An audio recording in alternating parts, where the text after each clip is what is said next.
Hello students, आज मैं आपके साथ एक और टॉपिक लेकर आया हूँ जो कि कंपैरेटिव वर्ल्ड कॉन्स्टिट्यूशन का है, जो कि ब्रिटिश क्राउन के पावर्स के बारे में या ब्रिटिश क्राउन के बारे में सब कुछ।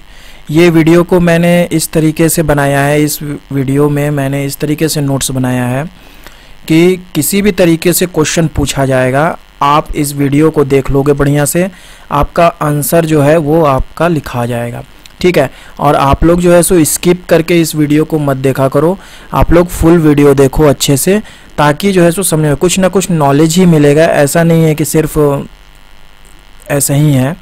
ठीक है, मेरे चैनल को सब्सक्राइब किया करो, क्योंकि आप लोग जो है सो वीडियो देखते हो लेकिन सब्सक्राइब नहीं करते। सब्सक्राइब करने से कोई आपका नुकसान नहीं होगा। ठीक है, वीडियोस को लाइक ज़रूर किया करो, कमेंट ज़रूर करना कि आप कहाँ से ये वीडियो देख रहे हो, और ज़्यादा से ज़्यादा शेयर करो। शेयर करने से किसी न किसी का भलाई ही होगा, बुराई नहीं होगा। ठीक है, एजुकेशन चैनल है, ऐसा कुछ भी नहीं है। तो कृपया करके चैनल को सब्सक्राइब ज़रूर किया करो। ठीक है, आप लोग वीडियोस देख लेते हो फिर सब्सक्राइब नहीं करते हो। सब्सक्राइब करने से आपका कोई नुकसान नहीं है, लाइक करने से कोई नुकसान नहीं है, कमेंट शेयर ये सब करने से कोई आपका नुकसान नहीं होगा। ठीक है, इससे मुझे थोड़ा सा मोटिवेशन मिलेगा, मुझे सपोर्ट मिलेगा। आप लोग सपोर्ट करो ज़्यादा से ज़्यादा इस चैनल को। ठीक है, तो ब्रिटिश क्राउन के बारे में हम लोग अगर बात करें तो जैसा कि कॉन्स्टिट्यूशनल अगर हम लोग एस्पेक्ट देखेंगे तो इसका हम लोग कंपैरिजन जो है वो हमारे प्रेसिडेंट से कर सकते हैं।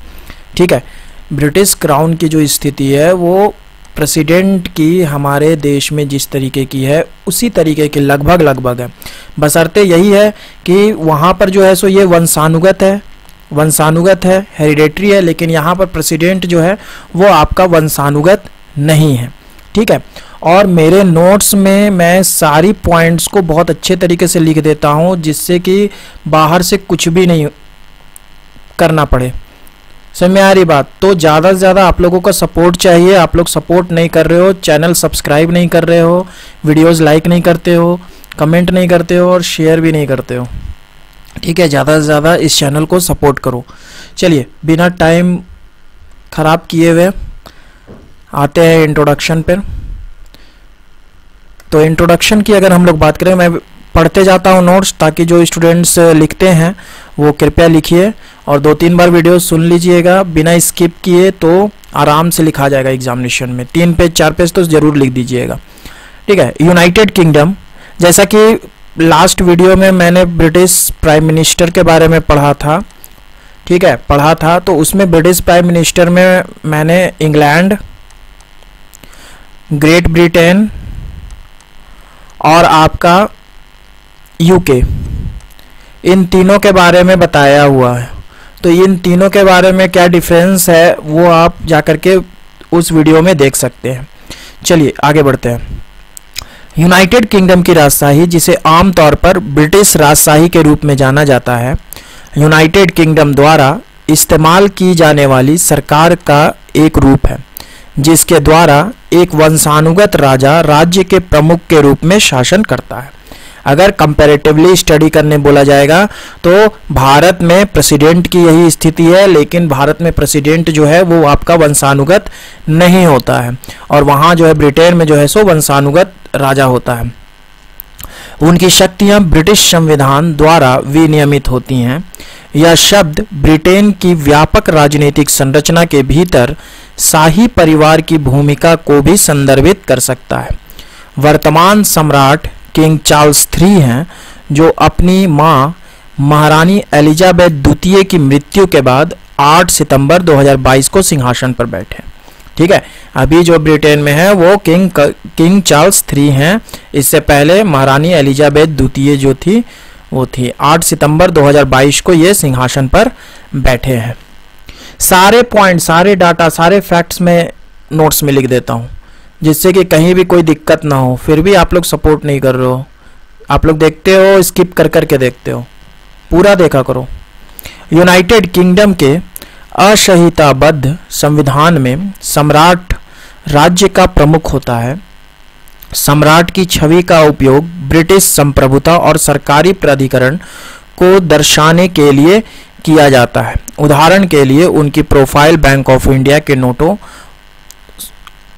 बैंक ऑफ इंग्लैंड के नोटों और सभी ब्रिटिश सिक्कों और सरकारी भवनों में उनके चित्र पर दिखाई देती है। God save the king British राष्ट्रगान है। संप्रभु और उनके वैध उत्तराधिकारियों के प्रति निष्ठा की शपथ ली जाती है। ठीक है, जैसा कि भारत में भी कोई भी काम होता है राष्ट्रीय स्तर पर तो वो प्रेसिडेंट के नाम पर होता है। अगर आपको किसी देश से किसी तरीके की उपाधि लेनी है तो वो जो है सो आपको पहले प्रेसिडेंट से ये करना होगा। समझ में आ रही बात?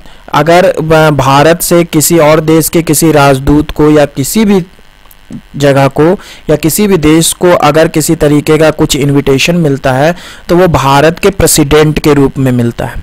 ठीक है, प्रेसिडेंट के द्वारा मिलता है, उन्हीं के नाम पर होता है। जितने भी काम होते हैं आपका सेंट्रल लेवल पर वो प्रेसिडेंट के नाम पे होते हैं। उसी तरीके से इंग्लैंड में भी आपका जितने भी काम होते हैं राष्ट्रीय स्तर पर वो आपका राजा के नाम पे होते हैं। ठीक है, किंग के नाम पे होते हैं, क्राउन के नाम पे होते हैं। अब हम लोग पावर्स ऑफ द क्राउन को देखेंगे। कहाँ से ये वीडियो देख रहे हो, किस यूनिवर्सिटी से, किस कॉलेज से, कृपया कमेंट बॉक्स में जरूर लिखना और कमेंट जरूर करना, लाइक जरूर करना, वीडियो को शेयर जरूर करना।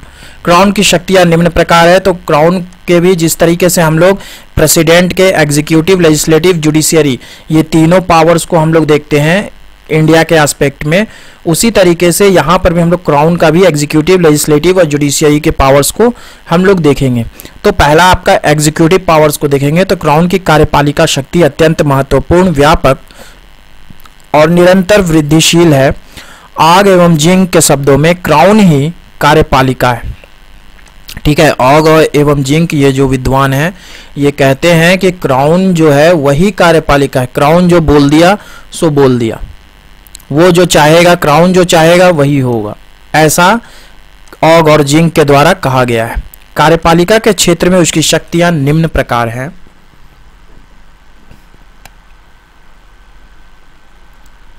इसमें हम लोग आएंगे तो पहला देखेंगे प्रशासनिक निर्देश, एडमिनिस्ट्रेटिव डायरेक्टिव्स।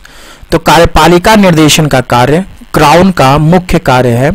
इस कार्य के लिए वह समस्त राष्ट्रीय कानूनों को क्रियान्वित करता है और सब प्रशासनिक विभागों और सरकारी कर्मचारियों के कार्यों की निगरानी करता है।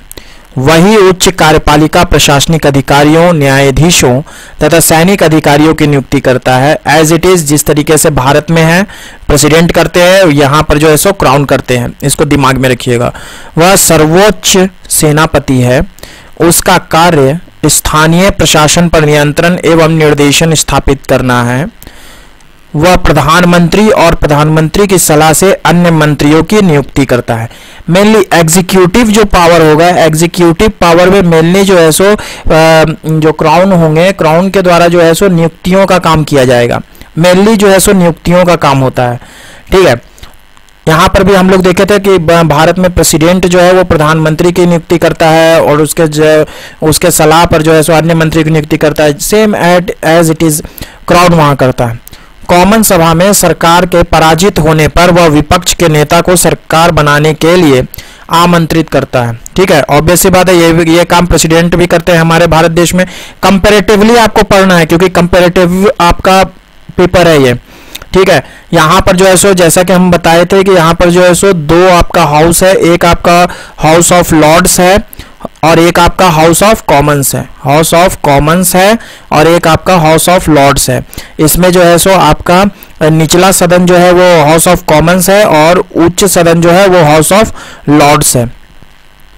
राजमुकुट ही राष्ट्र कोष का नियंत्रण और संचालन करता है। राष्ट्र का बजट उसकी ओर से प्रस्तुत किया जाता है और संसद की स्वीकृति के बाद उसे उसी के द्वारा क्रियान्वित किया जाता है। As it is Indian president के जो है पावर्स, कर्मचारियों की सेवा स्थिति की उचित व्यवस्था बनाना उसी का दायित्व है। ठीक है, एक एक पॉइंट को बढ़िया से लिखिएगा, एग्जामिनेशन में पॉइंट्स छूटने नहीं चाहिए चाहे जो हो जाए। सेकंड पॉइंट है आपका वैदेशिक संबंधों का संचालन, कंडक्ट ऑफ फॉरेन रिलेशंस। विदेश नीतियों का संचालन तथा उनके संबंध में अनुदेशों का प्रसारण क्राउन का कार्य है। युद्ध की घोषणा तथा शांति एवं संधि वार्ता क्राउन की शक्तियों में सम्मिलित है। यहाँ पर भी भारत में भी अगर संधि वार्ता होगी या आपका युद्ध की घोषणा होगी तो प्रेसिडेंट ऑफ इंडिया के नाम पर होगी, प्राइम मिनिस्टर के नाम पर नहीं होती है। ठीक है। विदेश में राजदूत भेजकर तथा विदेशी राजदूतों का स्वागत करके कूटनीतिक संबंध स्थापित करना क्राउन का कार्य है। यहाँ पर भी प्रेसिडेंट के द्वारा ही होता है, यह उसका परमाधिकार भी है। असाधारण महत्व की संधियों की स्वीकृति संसद से लेनी होती है, परंतु गुप्त रखे जाने वाली विदेश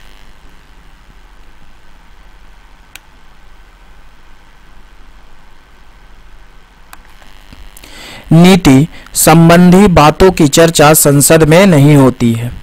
ऑब्वियसली बात है, कोई भी देश जो है अपना जो भी काम कर रहा है या कार्य कर रहा है विदेश नीति को लेकर के, वो कभी भी संसद में बात नहीं रखेगा, वो गुप्त ही रखेगा कि हमको उस देश के साथ कब क्या रिलेशन बनाने हैं, वो गुप्त ही रहता है।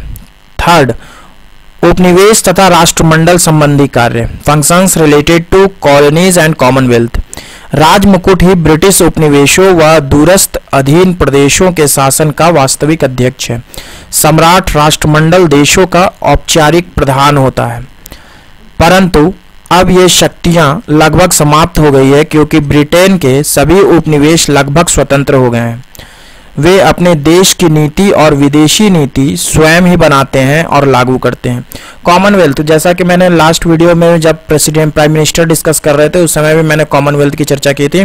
मेनली वो कंट्रीज आते हैं जो कि उस कंट्री के कॉलोनीज रह चुके हैं, जैसे ब्रिटेन के जो कॉलोनीज आते हैं रह चुके हैं या हैं तो वो कॉमनवेल्थ में आते हैं, कॉमनवेल्थ नेशंस में आते हैं। लेकिन कॉमनवेल्थ नेशंस में अब जो है सो वो अपनी नीति और विदेश नीति जो है वो देश स्वयं बना रहा है क्योंकि वो अब स्वतंत्र हो चुका है इस उपनिवेश से। ठीक है। क्राउन कुछ राष्ट्रमंडलीय देशों के मंत्रिमंडलों के परामर्श पर सर्वोच्च शासकों की नियुक्ति करता है, अभी भी कुछ कुछ करता है। जैसा कि अभी जो आपका वर्ल्ड कप हुआ है आपका उस वो जो है सो बारबाडोस में हुआ है, बारबाडोस में हुआ। और जैसा कि हम बता दें कि ब्रिटेन से जो है सो अभी हाल फिलहाल में मतलब एक डेढ़ साल हुआ होगा, एक डेढ़ साल पहले जो है ये इंडिपेंडेंट हुआ है बारबाडोस। वे राजमुकुट के प्रतिनिधि भी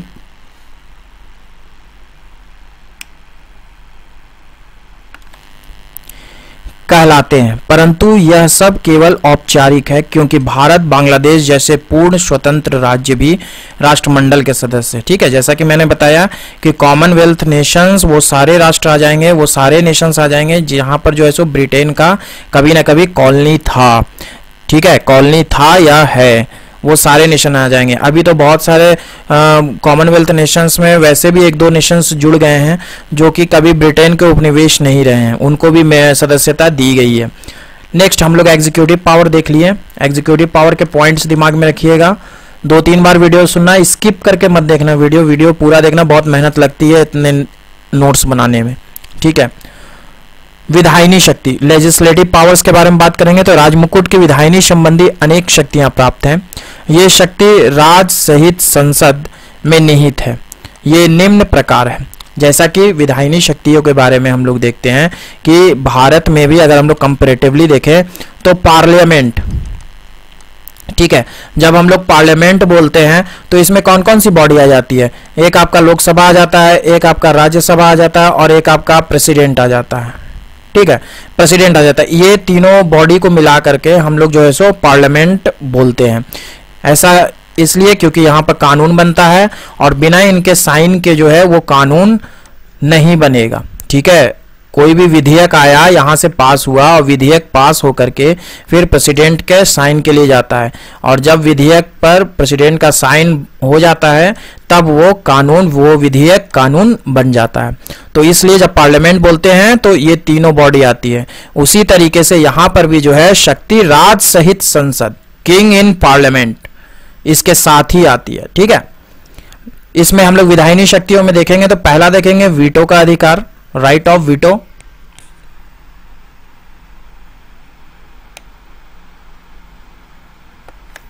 अच्छे से सुनना, वीडियो सब समझ में आएगा, एक एक पॉइंट समझ में आएगा, बहुत इजी वे में लैंग्वेज में मैं बनाया हूं।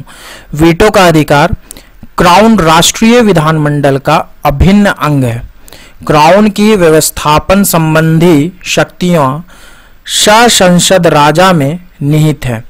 जब यह कहा जाता है कि राजा ने अमुक विधेयक को स्वीकार कर लिया है, तब इसका अर्थ होता है कि संसद, मंत्रिमंडल तथा राजा ने संयुक्त रूप से उसे स्वीकार कर लिया है। बिना सम्राट के हस्ताक्षरों के कोई भी कानून संविधि पुस्तक में सम्मिलित नहीं किया जाता है। हमारे देश में भी आपका ये काम जो है प्रेसिडेंट करते हैं। वीटो का अधिकार सिद्धांत में भले ही राजा के पास है, लेकिन अब यह परंपरा पड़ गई है कि राजा किसी भी विधेयक को वीटो नहीं करेगा। आजकल तो राजा स्वयं विधेयकों पर अपनी स्वीकृति भी नहीं देता, बल्कि 5 कमिश्नर, जिनकी नियुक्ति राजमुकुट राजकीय साइन मैनुअल के अनुसार करता है, अपनी स्वीकृति देते हैं। हमारे देश में भी जो है सो वीटो का जो अधिकार है प्रेसिडेंट का, वो लास्ट कौन प्रेसिडेंट किए हैं? ज्ञानी जैल सिंह किए हैं। ज्ञानी जैल सिंह जो आपके प्रेसिडेंट थे, वही आपका वीटो पावर इस्तेमाल किए थे भारतीय डाक विधेयक पर। उसके बाद से तो कोई भी प्रेसिडेंट जो है वो वीटो पावर नहीं यूज किया है अभी तक। ठीक है, उस तरीके से यहां पर भी हो गया है। ब्रिटेन में समय के साथ जो है सो चेंजेस हो गए हैं। पॉइंट्स मिस नहीं करना एग्जामिनेशंस में, बार बार बोल रहा हूं आप लोगों को। बी, विधेयकों की प्रस्तुति। क्राउन की सिफारिश पर ही संसद में विधेयक प्रस्तुत किए जाते हैं। सरकारी विधेयक मंत्रियों द्वारा प्रस्तावित किए जाते हैं। मंत्रियों को प्रस्तावित करने का यह अधिकार केवल इसलिए प्राप्त होता है क्योंकि राजमुकुट की ओर से उन्हें यह अधिकार प्रदान किया गया है। ठीक है। सी है आपका संसद के अधिवेशन आहूत करना। यहां पर लेजिस्लेटिव पावर में हमेशा याद रखिएगा कि हमेशा House of Lords, House of Commons की बात होगी। संसद के साधारण तथा विशेष अधिवेशन क्राउन द्वारा बुलाए जाते हैं।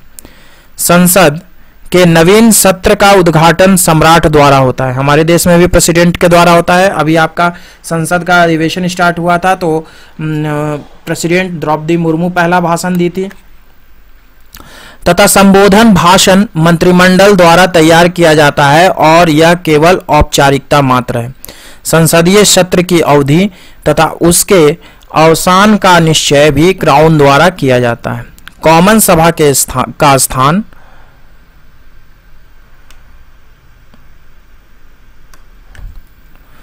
विघटन और आम चुनाव की घोषणा का निश्चय भी क्राउन करता है। लॉर्ड सभा के पीयर्स मनोनीत करने का काम भी क्राउन का है। जैसा कि भारत में अगर हम लोग अपर हाउस की बात करें तो राज्यसभा है। राज्यसभा में 12 मेंबर को राष्ट्रपति जो है सो वो मनोनीत करते हैं। उसी तरीके से यहाँ पर भी लॉर्ड सभा में पीयर्स की जो है मनोनीत होता है, वो आपका क्राउन का ही काम है, जिस तरीके से भारत में राज्यसभा में करते हैं। तो ये भी आपका लॉर्ड सभा जो है सो ब्रिटेन का अपर हाउस है और हमारे यहाँ राज्यसभा जो है वो इंडिया का अपर हाउस है। ठीक है। नेक्स्ट हम लोग थर्ड बात करेंगे न्यायिक शक्तियों के बारे में। तो क्राउन की न्यायिक शक्तियां निम्न प्रकार हैं। पहला, न्याय का स्रोत होने के कारण अंतिम न्यायिक शक्ति राजा में निहित है। यद्यपि न्यायालय के स्थापित हो जाने से क्राउन की शक्ति में कमी आई है, तथापि न्यायालय क्राउन के अधिकार क्षेत्र से पूर्ण रूप से स्वतंत्र नहीं है। ठीक है। यहां पर जो है सो क्राउन को पावर मिला है न्यायालय में। न्यायालय में क्राउन का पावर जो है वो आपका ज्यादा है। सेकंड, इंग्लैंड के समस्त न्यायालय क्राउन के नाम से कार्य करते हैं। थर्ड, क्राउन ही न्यायाधीशों की नियुक्ति करता है। भारत में ये चीज प्रेसिडेंट करते हैं। फोर्थ, प्रीवी परिषद की न्यायिक समिति के समक्ष आने वाली अपीलों पर क्राउन का निर्णय अंतिम होता है। नेक्स्ट, व्यवहार में क्षमादान के कार्य गृह सचिव द्वारा संपन्न होते हुए भी सिद्धांत में क्राउन द्वारा ही होता है। हमारे देश में जो है सो प्रेसिडेंट जो होते हैं वो आपका क्षमादान की शक्ति रखते हैं। आई होप क्राउन के आपका executive, legislative and judiciary powers को देखें, बढ़िया से लिख लीजिएगा सारे पॉइंट्स को। एग्जामिनेशन नजदीक है और बढ़िया से एग्जाम में लिखिएगा। क्राउन का यहाँ पर जो है सो धार्मिक अधिकार भी है। क्राउन का धार्मिक अधिकार भी है। हमारे देश में जो है वो आपका धर्मनिरपेक्ष देश है, सेकुलर है, इसलिए हमारे प्रेसिडेंट के पास कोई धार्मिक अधिकार नहीं है, लेकिन यहाँ पर जो है सो धार्मिक अधिकार है। राज मुकुट को विभिन्न धार्मिक अधिकार प्राप्त हैं जो निम्न प्रकार हैं। पहला, क्राउन इंग्लैंड के चर्च का प्रधान है, ठीक है। सेकंड, क्राउन धर्म का संरक्षक है। सी, क्योंकि राजा जो होता था वो किसी न किसी धर्म को फॉलो करता था।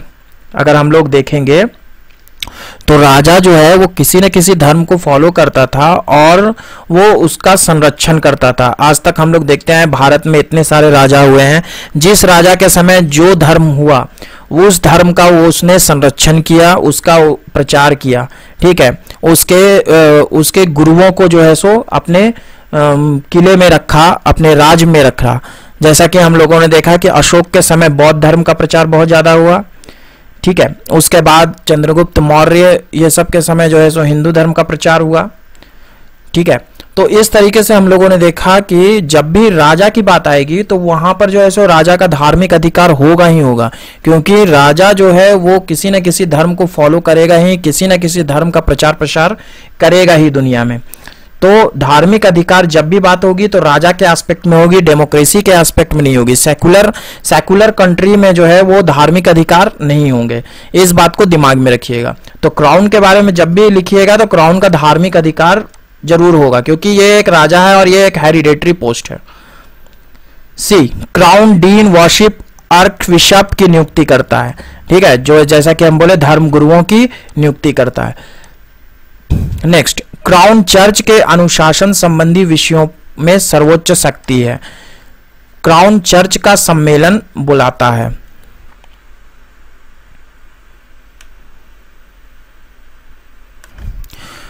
क्राउन स्कॉटलैंड को बुलाता है, ठीक है। नेक्स्ट, चर्च की राष्ट्रीय कार्यकारिणी के द्वारा पारित नियमों पर राजा की स्वीकृति आवश्यक होती है।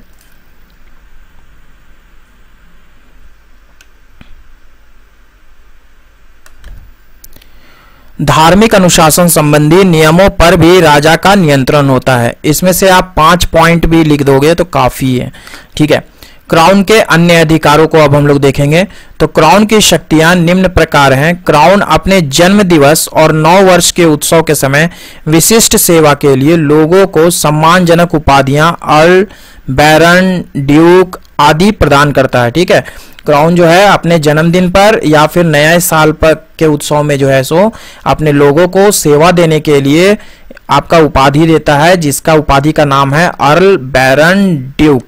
इस प्रकार उसे सम्मान का स्रोत कहा जाता है। हमारे देश में भी आपका भारत रत्न देना होगा या फिर कोई भी उपाधि देना होगा तो वो जो है सो राष्ट्रपति के द्वारा दिया जाता है, प्रेसिडेंट के द्वारा दिया जाता है।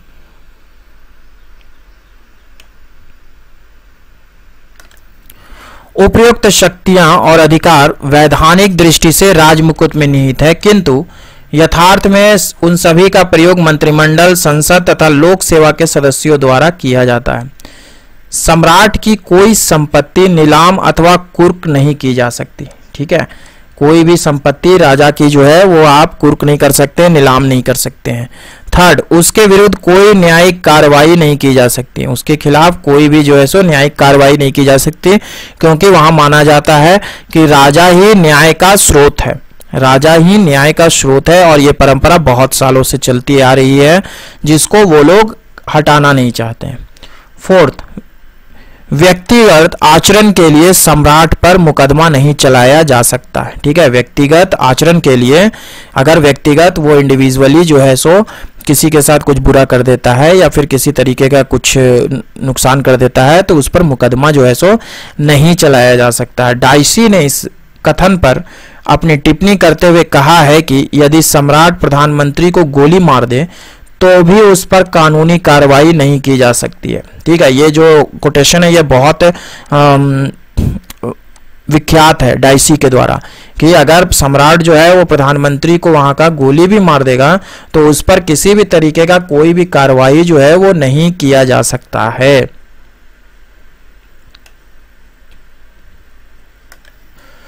फिफ्थ अगर बात करें तो ऋण के भुगतान ना होने पर भी उस पर मुकदमा नहीं चलाया जा सकता, मतलब किसी भी तरीके का उस पर कोई भी न्यायिक जो है सो दंड नहीं दिया जा सकता उसको। फोर्थ, विधेयक पर स्वीकृति देना अथवा ना देना, इस पर भी उस पर कुछ नहीं बोला जा सकता, वो विधेयक पर स्वीकृति दे भी सकता है, नहीं भी दे सकता है। नेक्स्ट है मंत्रियों को हटाने का अधिकार, मंत्रियों को वो जो है सो हटा सकता है क्राउन और उसको निष्कासित कर सकता है वहां से। यहां पर जो है सो हमारे देश में अगर हम लोग बात करेंगे तो प्रेसिडेंट को यह अधिकार है कि मंत्रियों को वो जो है सो निष्कासित कर सकते हैं। नेक्स्ट आपका विशेषाधिकार की समीक्षा, रॉयल प्रिविलेजेस इवैल्यूएटेड।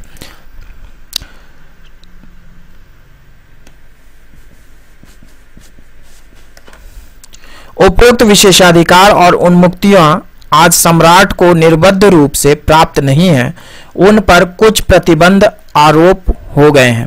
जैसे प्रधानमंत्री की नियुक्ति सम्राट करता है, लेकिन वह बहुमत दल के नेता को ही इसके लिए आमंत्रित करेगा। ठीक है, अब जो है सो बहुत सारी चीजें प्रतिबंध उन पर लगा दी गई है। कॉमन सभा का विघटन अथवा भंग करने का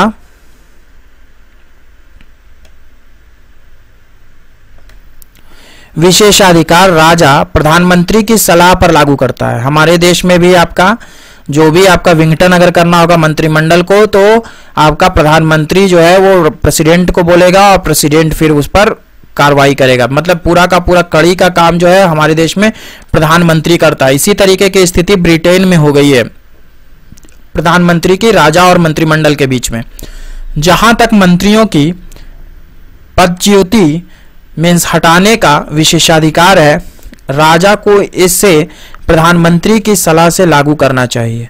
जहां तक वीटो पावर का प्रश्न है, यद्यपि सिद्धांत में आज भी उसके पास है, लेकिन सन 1707 से उसने इसका प्रयोग नहीं किया है, इसलिए इसे समाप्त सा मान लिया गया है।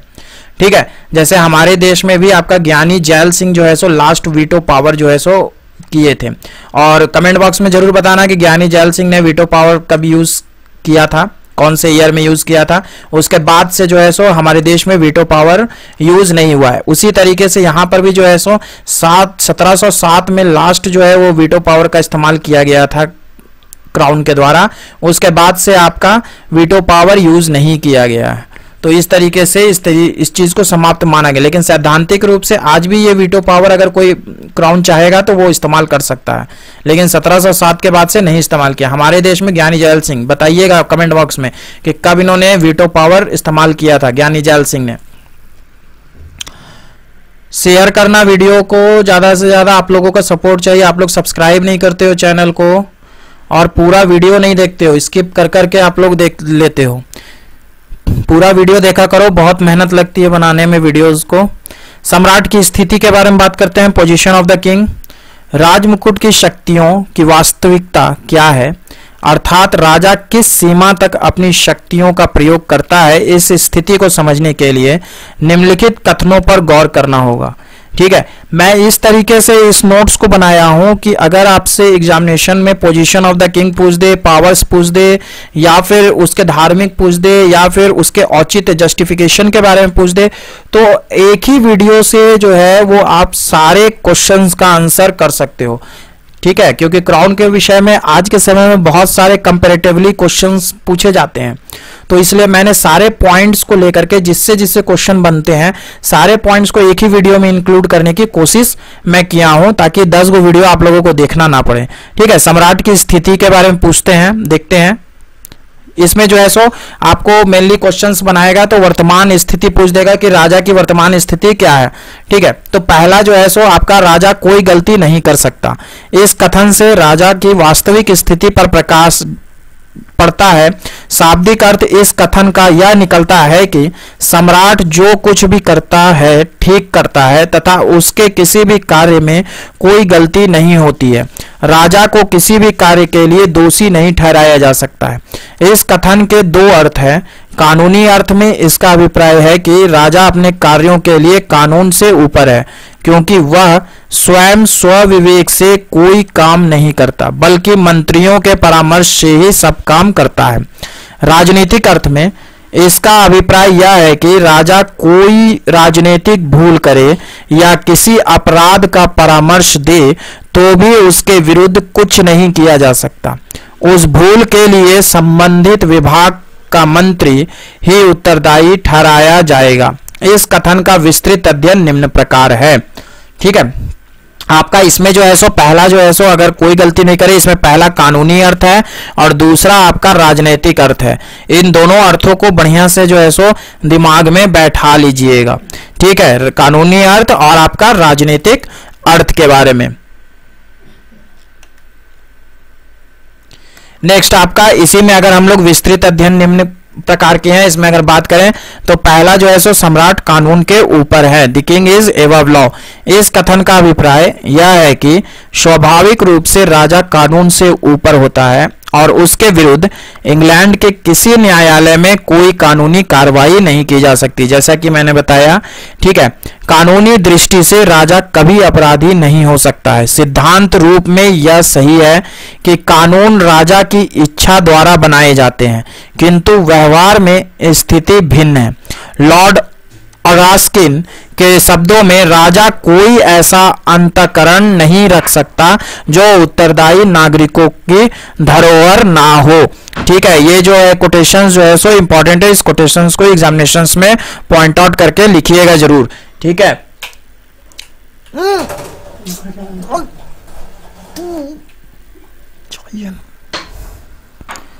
ठीक है, राजा कोई ऐसा अंतःकरण नहीं रख सकता जो उत्तरदायी नागरिकों की धरोहर ना हो। ठीक है, आई होप इस चीज को जो है सो दिमाग में बैठा लीजिएगा।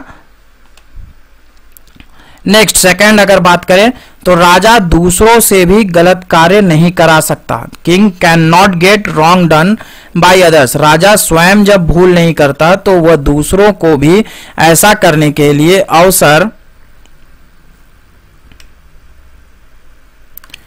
नहीं दे सकता है। अर्थात कोई मंत्री गलत कार्य करके राजा की आड़ नहीं ले सकता। ठीक है, कोई भी मंत्री जो है सो गलत काम कर दे और बोल दे कि नहीं हमको राजा बोला था ऐसा करने के लिए, तो ये स्थिति उत्पन्न नहीं हो सकती।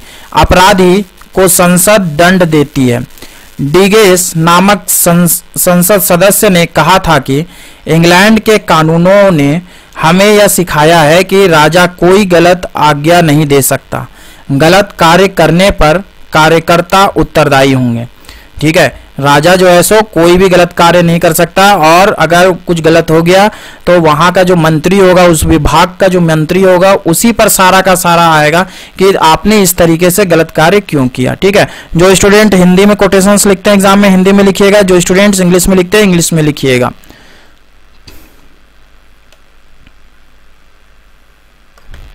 थर्ड, राजा की त्रुटि के लिए मंत्री उत्तरदायी होता है। राजा के प्रत्येक कार्य के पीछे किसी मंत्री का उत्तरदायी होना अनिवार्य होता है। राजा जिस मंत्री के परामर्श से वह कार्य करता है जो गलत हो गया है, तो उसके लिए उत्तरदायी वह मंत्री है जिसने सलाह दी थी, ना कि राजा। एक बार चार्ल्स द्वितीय के शयन कक्ष के द्वार पर एक दरबारी ने निम्न पंक्तियां लिख दी थी। ठीक है, यहां पर लिखा था उसने कि यहाँ रहते हैं सम्राट हमारे अधिराज, विश्वास नहीं करता जिनकी बातों का कोई, कभी कम अक्ल की बातें नहीं कहते हैं और ना करते हैं बुद्धि की बात ही कोई। ठीक है, इस तरीके का जो है सो दरबारी वहां पर जो है सो लिख दिया था चार्ल्स द्वितीय के शयन कक्ष के बाहर। इस पर राजा चार्ल्स द्वितीय ने कहा था, यह नितंत सत्य है, क्योंकि शब्द तो राजा के अपने होते हैं, उसके कार्य उनके मंत्रियों के होते हैं। ठीक है, इस तरीके का वार्तालाप हुआ था। आप लोगों का सपोर्ट चाहिए, चैनल को सब्सक्राइब जरूर किया करो, पूरे वीडियोस को देखा करो। ठीक है, बहुत मेहनत लगता है ये सारे पॉइंट्स को एक करके नोट्स बनाना। ठीक है, सेकंड हम लोग राजा राज्य करता है, शासन नहीं करता। इस कथन का अभिप्राय यह है कि ब्रिटिश सम्राट की शक्तियों में कमी इस स्तर तक आ गई है कि यह कहा जाने लगा है कि राजा राज करता है, शासन नहीं करता। राजा की समस्त शक्तियों का प्रयोग राज मुकुट करता है, व्यवहारिक रूप से राज्य का, ये राज्य होगा। ठीक है, राज्य की समस्त शक्तियों का प्रयोग राज मुकुट करता है। व्यवहारिक रूप में राजा केवल अलंकरण मात्र है, मतलब कि सिर्फ उसका नाम है, सिर्फ उसका नाम है। जैसे भारत में जो है सो कोई भी काम प्रेसिडेंट के नेम पे होता है। अगर हम लोग राज्य में बात करेंगे तो कोई भी काम गवर्नर के नाम पे होता है। उसी तरीके से एज इट इज उत्तरदायी मंत्री ही राजा का समस्त कार्य राजा के नाम पर करते हैं। सिद्धांत में राजा राज्य और शासन दोनों का प्रधान होते हुए भी महत्वहीन हो गया है। बेजहॉट ने राजा के 3 कार्य निम्न प्रकार बताए हैं। राजा के 3 कार्य बताए हैं। पहला है परामर्श देने का अधिकार, राइट टू बी कंसल्टेड। परामर्श देने का अधिकार है पहला। जो भी पॉइंट्स लिखवाए हैं कॉपी पे जरूर लिख लेना, नहीं तो फिर गड़बड़ा जाओगे, क्योंकि मैंने एक ही वीडियो में जो है सो क्राउन से रिलेटेड सारे क्वेश्चंस का जवाब बना दिया है। राजा का यह अधिकार है कि वह प्रशासकीय गतिविधियों के संबंध में पूर्ण सूचना अपने पास रखे। मंत्रिमंडल की कार्यप्रणाली और कार्य योजना को उसे पूरी जानकारी होनी चाहिए।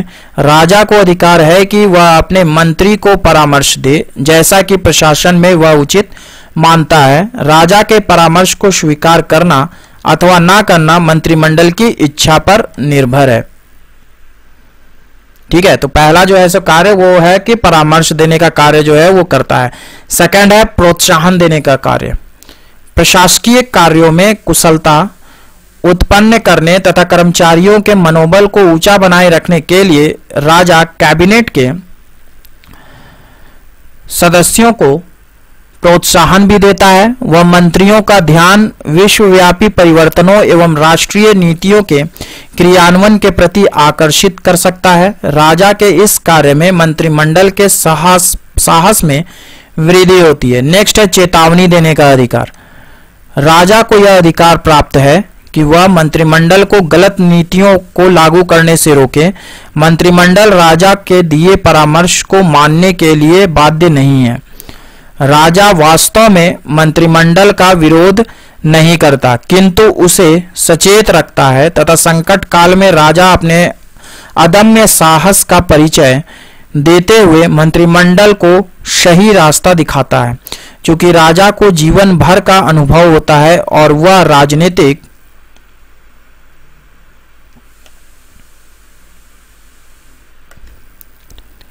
दलबंदी से ऊपर रहने के कारण उपयोगी सलाह देता है। इसलिए अधिकांश रूप से राजा की सलाह को मंत्रिमंडल स्वीकार कर लेता है।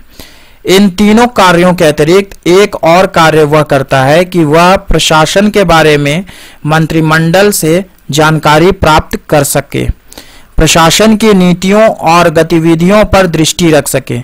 इन अधिकारों के होते हुए भी सम्राट शक्ति संपन्न नहीं रह गया है। यह कथन सत्य है कि वह राज्य करता है, ना कि शासन।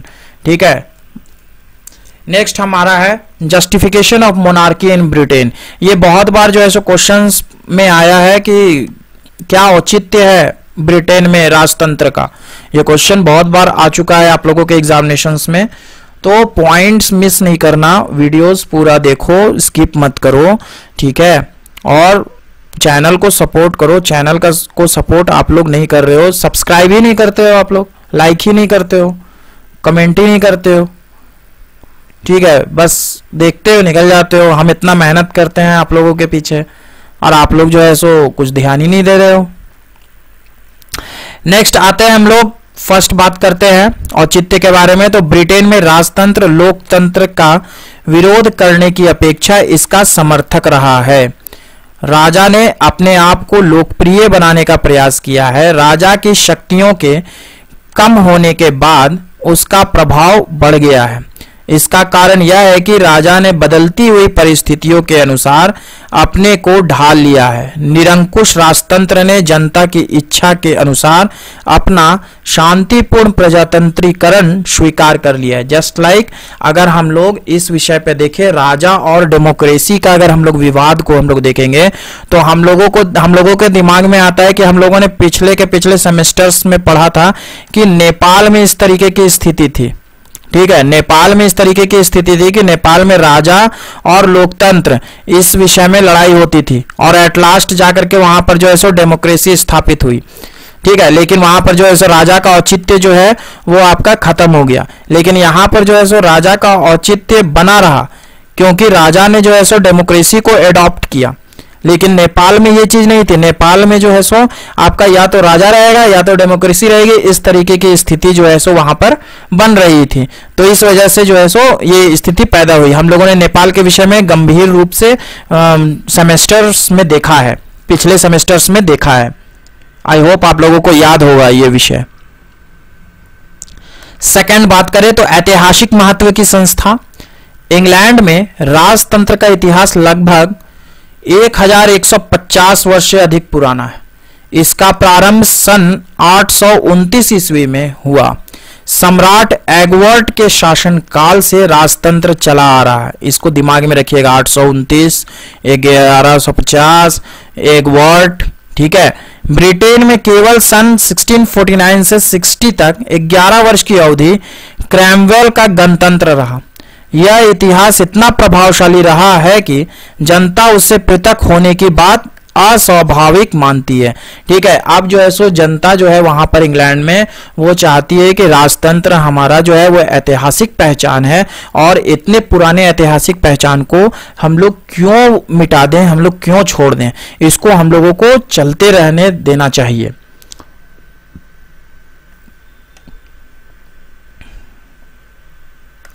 नेक्स्ट है रूढ़िवादी स्वभाव, कंजर्वेटिव नेचर।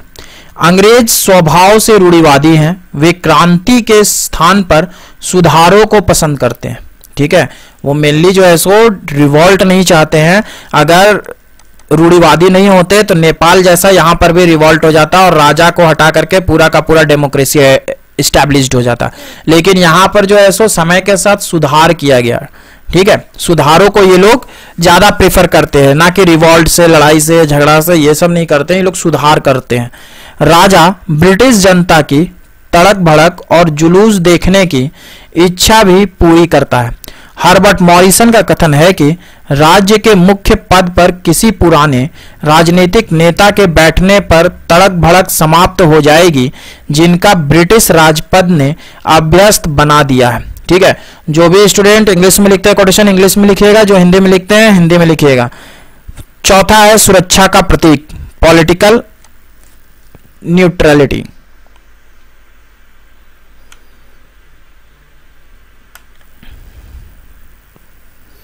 सॉरी, ये नहीं होगा, पॉलिटिकल न्यूट्रलिटी नहीं होगा। ठीक है, साइन ऑफ सिक्योरिटी होगा यहां पर, साइन ऑफ सिक्योरिटी। ब्रिटिश नागरिकों में एक मनोवैज्ञानिक भावना पाई जाती है कि राजतंत्र की अनुपस्थिति में उनके सामाजिक और राजनीतिक जीवन में अपूर्णता आ जाएगी। जनता अपने हितों को राजा के हाथों में अधिक सुरक्षित समझती है। उन्हें राजा पर इतनी अगाध श्रद्धा और विश्वास है कि उसे वे लोकतंत्रीय भावना का जनक मान बैठे हैं। महारानी विक्टोरिया अपने शासन के उत्तरार्ध में जन जननी कहलाती थी। ब्रिटिश जनता के मन में राजा के प्रति बहुत विश्वास है। तभी यह कहा जाता है कि जब राजा बकिंगम महल में हो तो जनता सुख की नींद सोती है। ठीक है, ये सब कोटेशंस एग्जाम्स में लिखिएगा।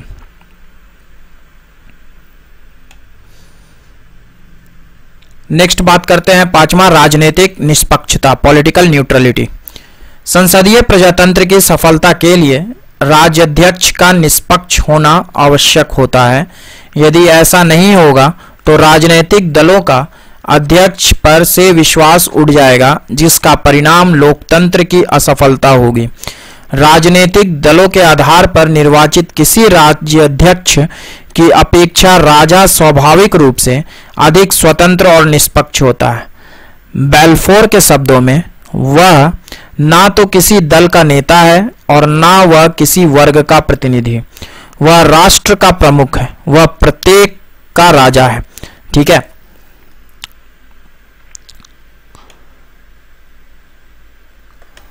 इंग्लिश वाले इंग्लिश में लिखिएगा, हिंदी वाले हिंदी में लिखिएगा, दोनों के लिए मैंने व्यवस्था कर दिया है। छठा बात करें तो सम्राट की संसदीय सरकार में आवश्यकता है। ब्रिटेन में राजा का पद संसदीय शासन की आवश्यकता की पूर्ति करता है। संसदीय शासन के लिए एक नाम मात्र की कार्यपालिका आवश्यक है। राजा इस पद के उपयुक्त हैं। यदि राजा के पद को समाप्त किया जाएगा तो उसके स्थान पर एक निर्वाचित नाम मात्र के अध्यक्ष का पद निर्मित करना होगा, जिसे शक्तियां प्रदान करने की समस्त समस्या पैदा होगी। इसलिए जनता इस राजा के पद को महत्व देती है। ठीक है, जैसे भारत में जो है सो प्रेसिडेंट है, नाम मात्र का कार्यपालिका, नाम मात्र का सब कुछ। ठीक है, तो उस तरीके से वहां पर राजा को रख दिया गया है और राजा से वही काम करवाया जा रहा है। नेक्स्ट, सम्राट राष्ट्र का सर्वोच्च सलाहकार है। सम्राट किसी दल का या वर्ग का नेता ना होकर सारे राष्ट्र का नेता और प्रतिनिधि होता है। वह दलीय स्वार्थ से ऊपर उठकर निष्पक्ष सलाह दे सकता है। सम्राट मंत्रियों को सलाह, चेतावनी और प्रोत्साहन दे सकता है। जैसा कि ऊपर में 3 काम आपको मैंने बताया था। उसे शासन के बारे में सूचना प्राप्त करने का अधिकार है। वह कई कठिन समस्याओं पर अपना मत प्रकट कर सकता है, जो बहुत महत्वपूर्ण और अनुभव पर आधारित होता है। 8वां, सम्राट के व्यक्तिगत अधिकार और कार्य। राजा व्यक्तिगत रूप से ऐसे कुछ कार्यों को संपन्न करता है जिन्हें राजा के अतिरिक्त और कोई व्यक्ति संपन्न नहीं कर सकता, जैसे राजदूतों का स्वागत करना, संसद का उद्घाटन करना, भाषण पढ़ना। इसी प्रकार प्रधानमंत्री की नियुक्ति के संबंध में बहुमत दल के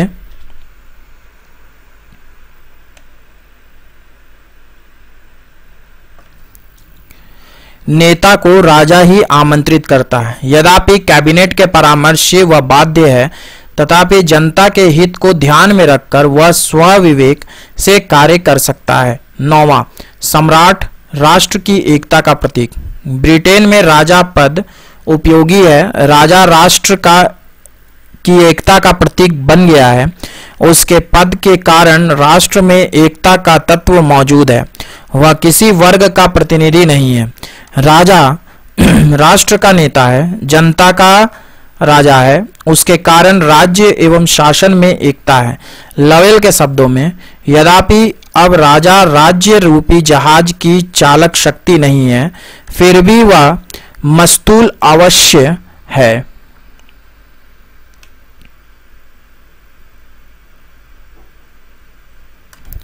जिस पर पाल लटकाया जाता है, और इस प्रकार वह जहाज का न केवल उपयोगी बल्कि आवश्यक अंग है। ठीक है, 10वां बात करेंगे तो अंतर्राष्ट्रीय क्षेत्र में सम्राट का महत्व। अंतर्राष्ट्रीय क्षेत्र में भी राजा ब्रिटेन में महत्वपूर्ण स्थिति रखता है। राजतंत्र साम्राज्य के लिए जनता को उत्साहित करता था तथा राजा अंतर्राष्ट्रीय संबंधों की स्थापना के लिए प्रेरणा देता है। ब्रिटिश साम्राज्यवाद राजा को सम्मान देता है। लास्की के शब्दों में, अंग्रेजी साम्राज्यवाद ने जानबूझकर क्राउन की प्रतिष्ठा बढ़ाई है जिससे उसका स्वार्थ पूर्ण हो सके। ठीक है, कमेंट बॉक्स में जरूर लिखना किस यूनिवर्सिटी, किस कॉलेज से आप इस वीडियोस को देख रहे हो।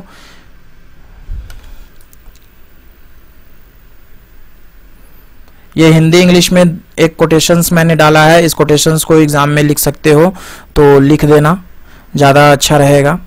नेक्स्ट आपका 11th पॉइंट देखते हैं तो सम्राट सरकार में सजीवत उत्पन्न करता है। ब्रिटेन में नागरिकों की राज्य की अमूर्त संस्थाओं में लोगों की इतनी रुचि नहीं है जितनी कि सरकार के मूर्त तत्व सम्राट में है।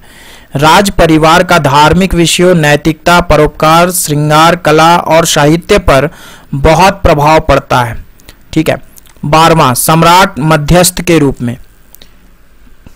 शेयर करो ज़्यादा से ज़्यादा वीडियो को, आप लोगों का सपोर्ट चाहिए। आप लोग चैनल को सब्सक्राइब नहीं रखते हो, चैनल को सब्सक्राइब ही नहीं करते हो, इसलिए सब्सक्राइब करने से आप लोगों का कोई नुकसान नहीं होगा।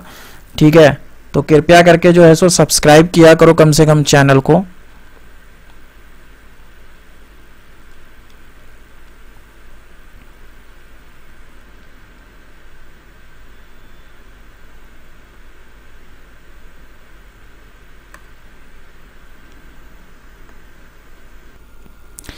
ठीक है। नेक्स्ट पॉइंट आपका है सम्राट मध्यस्थ के रूप में, king is a mediator. Britain में राजा राजनीतिक गतिविधियों से दूर रहकर निष्पक्षता से कार्य करता है, इसलिए उसकी सलाह का बहुत सम्मान होता है। राजा अपनी प्रतिष्ठा और व्यक्तित्व का प्रयोग विरोधों की प्रचंडता को कम करने के लिए करता है। सन 1881 में विक्टोरिया ने आयरलैंड प्रश्न को सुलझाने का प्रयास किया। सन 1916 में लॉर्ड एस्कीवर्थ तथा लॉर्ड जॉर्ज के झगड़ों को समाप्त करने के लिए जॉर्ज पंचम ने प्रयत्न किया। सन 1861 में रानी विक्टोरिया के प्रयत्नों से ही ट्रेंट अफेयर के संबंध में इंग्लैंड तथा अमेरिका में युद्ध होने से बचाया। एडवर्ड सप्तम ने रूस और इंग्लैंड के मध्य समझौता कराया। सन 1931 में सम्राट रैमजे मैकडोनाल्ड ने सरकार बनाने में सहायता की।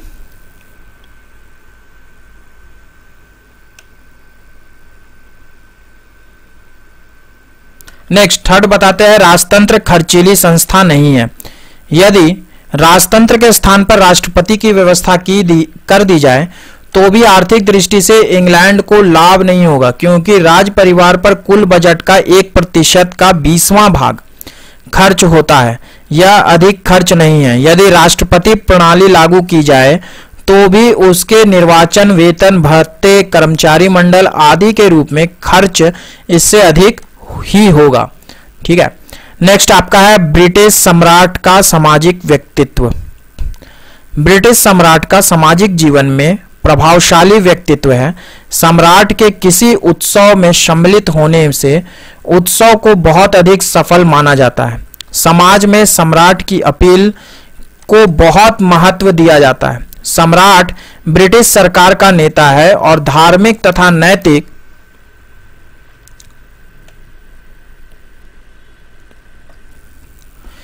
जीवन, फैशन, साहित्य और कला के क्षेत्र में उसे सम्मान प्राप्त है। सामाजिक जीवन पर राज परिवार का फैशन, रहन सहन का बहुत प्रभाव पड़ता है। 15वां, सम्राट चर्च का अध्यक्ष। हेनरी अष्टम के समय से ही राजा इंग्लैंड के चर्च का अध्यक्ष बना चला आ रहा है। यदि राजतंत्र को समाप्त कर दिया जाएगा तो चर्च का अध्यक्ष कौन होगा? मोनरो के अनुसार राजतंत्र की समाप्ति पर इंग्लैंड का चर्च नाम मात्र का प्रधान रह जाएगा। सामाजिक ढांचे का पुनर्निर्माण आवश्यक होगा। इंग्लैंड और अंग्रेजी साम्राज्य के मध्य महत्वपूर्ण कड़ी टूट जाएगी। इंग्लिश में भी लिख दिए हैं, इंग्लिश में भी जो चाहिए लिख लीजिए। नोट्स जो है कॉपी पे जरूर लिखना तुम लोग साहब, बहुत लोग कॉपी पे नहीं लिखते हो। पॉइंट्स जरूर लिखना, कॉपी पे लिखना, और 2 से 3 बार स्किप करके वीडियोस मत सुनना, स्किप मत करना, पूरे वीडियोस को देखना। ठीक है। कंक्लूजन्स की अगर बात करें तो राजशाही ने समाज के विकास का अनुसरण करने के लिए कुछ पुराने नियमों को संशोधित करके अनुकूलित किया है। जैसा कि हम बताएं कि रूढ़िवादी होते हैं ये लोग मेनली जो है सो रिवॉल्ट नहीं करते हैं, ये लोग सुधार पर विश्वास करते हैं। अंग्रेज राजशाही से जुड़े हुए थे, लेकिन विभिन्न संकटों के दौरान लोगों की अपेक्षाओं को पूरा करने के लिए राजशाही को कुछ समझौते करने पड़े। हालांकि संप्रभु की अब कोई राजनीतिक या कार्यकारी